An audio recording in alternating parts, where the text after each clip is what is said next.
है जी, आज इस वीडियो में जानेंगे कि मखाना कैसे बनता है। मखाना बनने की पूरी जानकारी, मखाने की खेती से लेकर मखाना तैयार होने तक हर प्रोसेस को दिखाने वाले हैं। तो चलिए वीडियो की शुरुआत करते हैं।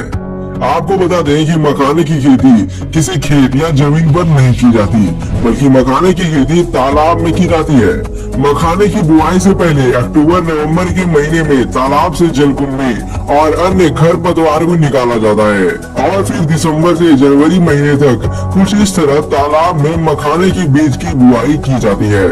ये बीज कुछ इस प्रकार का दिखता है, काला और भूरे रंग का। मखाने की बुआई के कुछ दिन बीत जाने के बाद जनवरी से फरवरी माह के बीच इसके छोटे छोटे पत्ते निकलने लगते हैं और अप्रैल से मई महीने तक पूरा तालाब इन गोलाकार और कांटेदार पत्तों से भर जाता है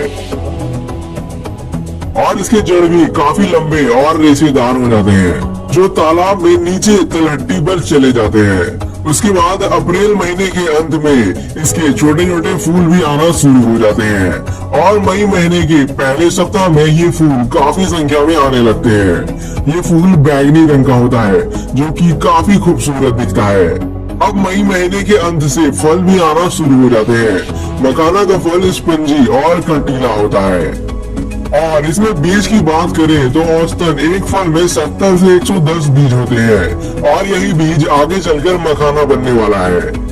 जुलाई के महीने तक मखाना का फल तैयार हो चुका होता है, इसलिए ये पानी के अंदर ही फटने लगता है, जिससे इसका बीज पानी पर तैरने लगता है और इस बीज के चारों तरफ हल्के गुलाबी रंग का ऐसा कवर होता है और जब एक दो दिन बाद गुलाबी रंग का कवर गल जाने के बाद सफेद हो जाता है, तब ये बीज तालाब के अंदर तलहटी पर बैठ जाता है और अगस्त से सितंबर माह में मखाने का पत्ता भी गलना शुरू हो जाता है, जिसके बाद तालाब से उन पत्तों की सफाई कर ली जाती है और मखाने का जो बीज पानी के अंदर बैठ गया था,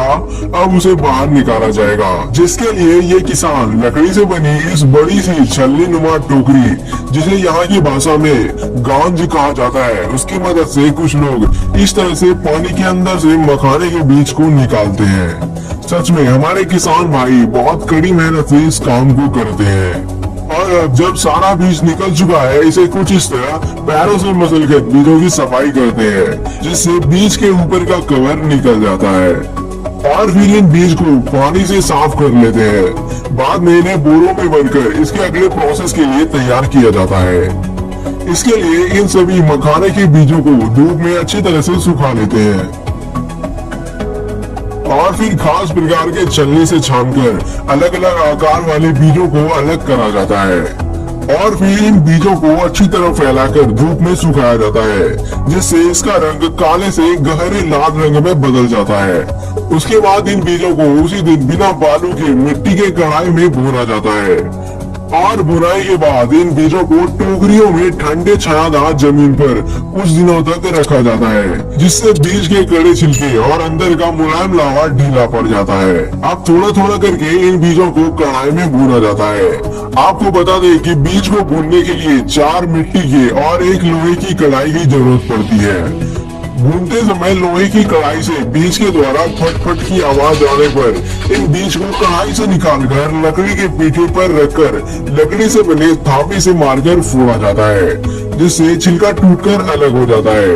और काफी गर्म होने के कारण बीज लावा के रूप में फूटकर बाहर छिटक जाता है और यही लावा मखाना बन जाता है। अब मखाने की पॉलिशिंग और इससे अच्छे तरीके से छिलका अलग करने के लिए इस मखाने के लाभों को इस मशीन में डाला जाता है, जिससे निकलने के बाद एकदम दूधिया सफेद मखाना तैयार हो जाता है और फिर इन सभी को पैकेट में भरकर पैक कर देते हैं, तो ऐसे मखाना तैयार हो जाता है। दोस्तों, हमें इतनी जानकारी इकट्ठा करने में काफी मेहनत लगी है। आशा करता हूँ आप वीडियो को लाइक जरूर करेंगे और अगली वीडियो आपको किस टॉपिक पर चाहिए हमें कमेंट में जरूर बताएं, हम उस पर वीडियो अवश्य बनाएंगे। और आगे ऐसे ही जानकारी से भरी वीडियोस को देखने रहने के लिए हमारे चैनल को सब्सक्राइब करके बेल आइकन पर जरूर प्रेस करें।